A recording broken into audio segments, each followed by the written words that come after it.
Hi விவோஸ், welcome to சங்கி சமையல். இன்றைக்கி நீங்கள் பார்க்க போகிறது இட்லி பொடி தான். அதுவும் கொள்ளு இட்லி பொடி. கொள்ளு எவ்வளோ உடம்புக்கு நல்லது அப்படிங்கிறது நான் சொல்லி தெரிய வேண்டிய அவசியம் இல்லை. அவ்வளோ ஹெல்த் பெனிஃபிட்ஸ் அதிகமாகவே இருக்குது. இட்லி பொடி எப்படி பண்ணுவோம் அதே மாதிரி தான், பட் எந்த சேஞ்சஸும் இருக்காது நீங்கள் கொள்ளு சேர்க்குறதால. வாங்க எப்படி பண்ணுறதுன்னு பார்க்கலாம். நல்லா 1 டம்ளர் நான் கருப்பு உளுந்து, அதே மாதிரி 1 டம்ளர் கொள்ளு எடுத்து நல்லா வாஷ் பண்ணி வெயிலில் காய வச்சு எடுத்து வச்சுருக்கேன். கருப்பு உளுந்து போடுறதால நல்ல வாசனையாக இருக்கும், உடம்புக்கு கூடுதல் ஹெல்த்தும் கிடைக்கும். ஸோ வெள்ளை உளுந்து ட்ரை பண்ணுறீங்க அப்படின்னா அதை வாஷ் பண்ணிவிட்டு ட்ரை பண்ணுங்கள். இப்போ லோ ஃப்ளேமில் பேனில் வச்சு நல்லா வறுத்தெடுங்க. கருவேப்பிலை நீங்கள் எவ்வளோ வேணாலும் சேர்க்கலாம், ரொம்ப வாசனையாக இருக்கும், அதுவும் உடம்புக்கு நல்லது தான். பட் நல்லா கைப்பிடி அளவுக்கு கருவேப்பிலையை நல்லா வாஷ் பண்ணி அதையும் கொஞ்சம் வெயிலில் காய வச்சு தான் எடுத்திருக்கேன். அதை நிழலில் கூட காய வச்சுக்கலாம். இப்போ அதை நம்ம வறுத்த உளுந்து மேலே போட்டு மறுபடியும் நல்லா கிளறி விடுங்க. இதுவும் லோ ஃப்ளேம்லேயே வச்சுக்கோங்க, எதையுமே தீச்ச விட்டுறாதீங்க. அது கொஞ்சம் கருகிட்டால் கூட இந்த டேஸ்ட் அப்படியே மாறிடும். இது க்ரஷ் பண்ணால் க்ரஷ் ஆகணும், ஒரு சவுண்டோட க்ரஷ் ஆகும், அப்போனா கரெக்டான பதம் அப்படின்னு அர்த்தம். இதை வேறு ஒரு பிளேட்டில் மாற்றிட்டு நல்லா ஆற விட்டுருங்க. இப்போ அதே பேனில் ஒரு 20 காஞ்ச மிளகாய், உங்களுக்கு நல்ல காரமாக வேணால் இன்னும் ஒரு 2-3 சேர்த்துக்கலாம், இதுவே போதும். இதில் கொஞ்சம் தேவைக்கேற்ப உப்பு, நான் இட்லி பொடிக்கு தேவையான எல்லா உப்புமே அதில் சேர்த்துருக்கேன். இந்த உப்பு சேர்க்குறதால இந்த மிளகாய் வந்து நெடி ஏறாமல் இருக்கும். நெடி அப்படின்னா அந்த காரம் முகத்தில் அடிக்காமல் இருக்கும். ஸோ உப்பு போட்டு நீங்கள் வதக்கிட்டு அதையும் தனியாக எடுத்து ஆற வச்சுருங்க.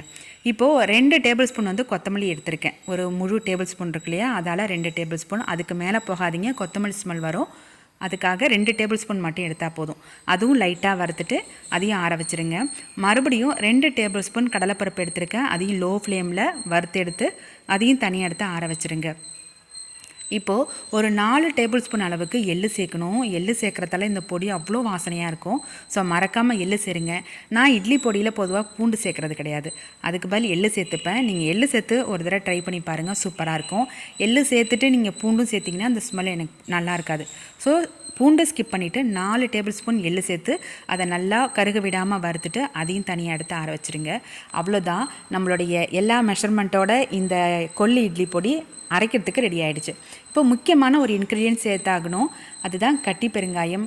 இது சேர்த்தாதான் பொடியோட ஃப்ளேவரே அவ்வளோ சூப்பராக இருக்கும். நல்லா பெரிய கட்டி பெருங்காயம் எடுத்து நான் வறுத்தே அதை ஆட் பண்ணியிருக்கேன்.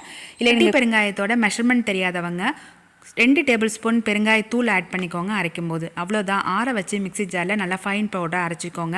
இல்லை எனக்கு குறைன்னு அரைச்சா தான் இட்லி பொடி பிடிக்கும் அப்படின்னா, நல்லா சாப்பிடும்போது கடுக்கு முடுக்குன்னு இருக்குன்னு நினைப்பாங்கல்ல, அவங்களாம் குறைன்னு அரைச்சிக்கோங்க. அவ்வளோதான், எல்லாத்தையும் ஒரு ஏர்டைட் கண்டெய்னரில் ஸ்டோர் பண்ணி வச்சுட்டு இட்லி தோசைக்கு சர்வ் பண்ணுங்கள். சூப்பராக இருக்கும். இதில் கொள்ளு சேர்த்துருக்கோன்னு யாருமே கண்டுபிடிக்க மாட்டாங்க. ஹெல்த்தியான இந்த இட்லி பொடி ரெசிபியை மறக்காமல் ட்ரை பண்ணிவிட்டு கமெண்ட் செக்ஷனில் சொல்லுங்கள் எப்படி இருக்குன்னு சொல்லிட்டு. இது போல் ரெசிபிக்கு நம்ம சேனலை சப்ஸ்கிரைப் பண்ணி சப்போர்ட் பண்ணுங்கள். தேங்க்ஸ் ஃபார் வாட்சிங் and meet you on next recipe. Bye.